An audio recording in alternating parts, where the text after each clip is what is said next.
و برادر گفته است که این از گروه ها حالا بیخبر است. ما برادر از این قسم به الله میخوریم که والله بالله تالله چنانه که ما از فرقه ها، هم از فرقه های گذشته و هم از فرقه های متقدمین خبر داریم، از نظر قرآن و سنت، نه از نظر کلامی فلسفه و منطق و فکر و این چنین، از نظر دموکراتی و این چنین، نه، از نظر قرآن و سنت و از نظر پلیتیک اسلامی، سیاست اسلامی، نه از سیاست دموکراتی یهودی، از سیاست اسلامی که خودی بنده تخصصم سیاست اسلامی است و در همین مسئله در دراسات علیا هستم، در ماجستری بالاش.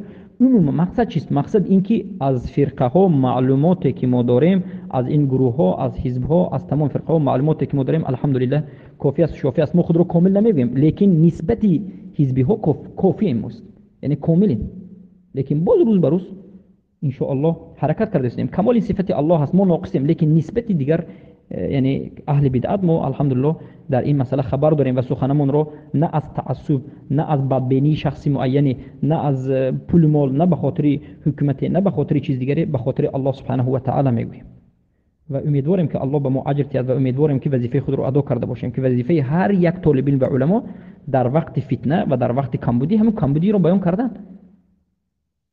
کمبودی در یک طرف خوب کند، من در دیگر مسئله صحبت کنم، این از فقه هم نیست، این یک از همت طالب علمی هم نیست.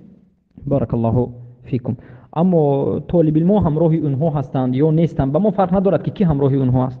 طالب علم هست یا نیست، ما نمیگیم ما همه طالب علم حق است، نمیگیم.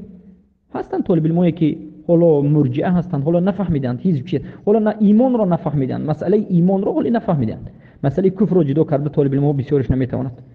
البته این چنین نیست، ها میرود به نزد کسی خود میرود و عبرت ما، الگوی ما طالب علم نیست، الگوی ما علما هم نیست، الگوی ما صحابه و رسول اکرم صلی الله علیه و آله است. چه که الله سبحانه و تعالی به ما خبر داده است.